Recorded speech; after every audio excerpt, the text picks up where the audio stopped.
You're listening to Soap Dirt, the latest in television entertainment news.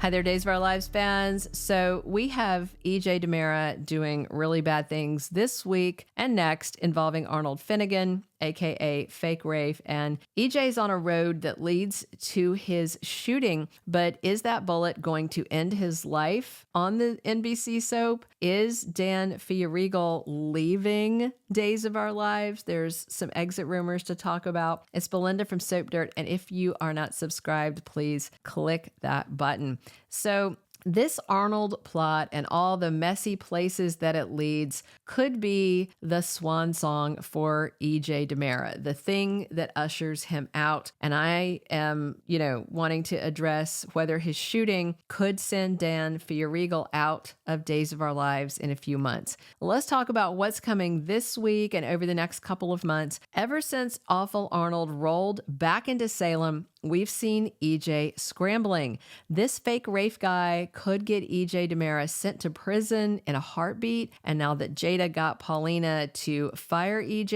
and hire Belle Black as the new DA, EJ's even more at risk because he's got no power to protect himself or to shield Arnold from possible prosecution so the guy won't rat him out. And with Rafe tied up in the basement, EJ knows he's on borrowed time and needs a solution. Even though Rafe offered to help EJ take down Arnold, he couldn't trust that it wouldn't come back to bite him because EJ knows if Arnold is arrested, he will sing like a bird and implicate him. So Rafe is still tied up as a hostage. Meanwhile, Jada senses something is off because her fiance is MIA. He's not taking her calls. And that one text she got supposedly from Rafe was pretty dodgy. So Jada trots back to the DiMera mansion on Tuesday to confront EJ about why he told her Rafe had a case out of town when Steve says it's not true. So because Jada keeps pressing him, EJ needs to do something. And at first he plays dumb, according to official spoilers. And then he asks Arnold to help him out of this tight spot. So the guy comes out of the secret doorway, shocking her, and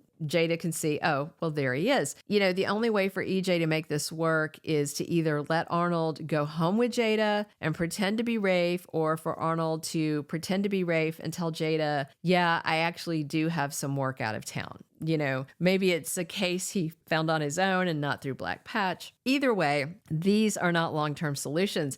It's a Band-Aid on a major problem. By the following week, the week of January 20th, EJ has come up with some sort of master plan to cover his ill deeds, and he fills in Arnold because he's part of it. And then there may be a wrinkle in EJ's big plan because Rachel Black goes missing. And I suspect it's not an actual kidnapping or a crime. I just think Rachel is hiding out to torment her mom, Kristen, to punish her for taking her phone and digitally grounding her. The thing is, by the end of next week, one of the official spoilers says that Rachel has a strange encounter, and I'm wondering if the kid finds Rafe tied up in that downstairs room or finds Arnold lurking around. Bottom line, we know that EJ gets shot in coming weeks. They showed it in the Day of Days super promo, and it's somebody that he recognizes that shoots him right in the chest, and it looks pretty scary, pretty deadly,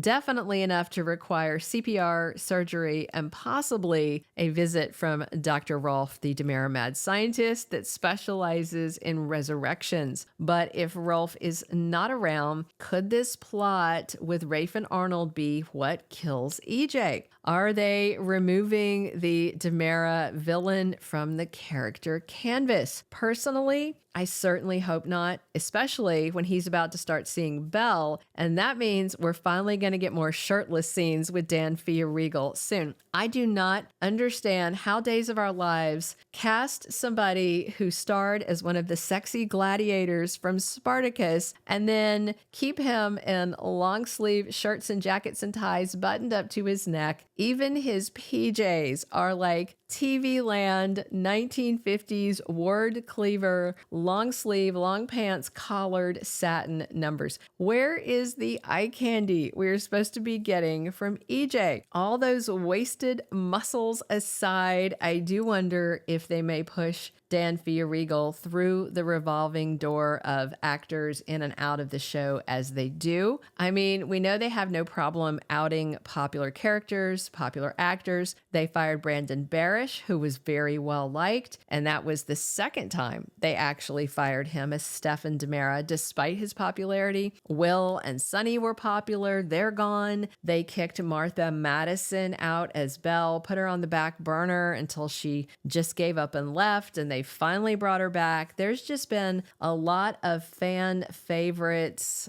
sidelined, and instead they're serving up, that sloppy body and soul mess. So while I personally absolutely do not want to see Dan Feuerriegel out as EJ DiMera, I am very suspicious that they have considered it, that it's a possibility. And of course, we know they've already filmed it, so I guess we'll see. For now, we know that the diabolical DiMera son is shot within the next couple of months, and it's after this current storyline blows up in his face. And there's also some other info from the Day of Days promo. Johnny DiMera talks to Roman Brady in the promo and says he's a rapist, talking, I believe, about Arnold Finnegan for creeping into Sammy's bed. And that means the Arnold plot is fully exposed by them. And then Roman tells Johnny, in that same vein, EJ is also a rapist. So Johnny's finally going to find out that his conception was not consensual, and EJ blackmailed Sammy into sex, and that's how she got pregnant with him. And of course, she had a second egg that was fertilized and got pregnant with his twin Allie, who was fathered by Lucas Horton, and that conception was actually consensual. So obviously, a lot of EJ's very messy secrets and past sins are going to blow up, and people are going to find out who didn't already know them over the next few months. Many people knew about Arnold, and they knew about the Sammy blackmail thing as well, but Johnny didn't. And he is never going to be able to look at his dad the same way again. And I think it's going to be more problematic for Johnny, not only because of him blackmailing his mom, Sammy, into bed with non-consensual sex, but Johnny's sister, Allie, was raped. So this is going to be extremely hard for him to even look EJ in the eye after this. So,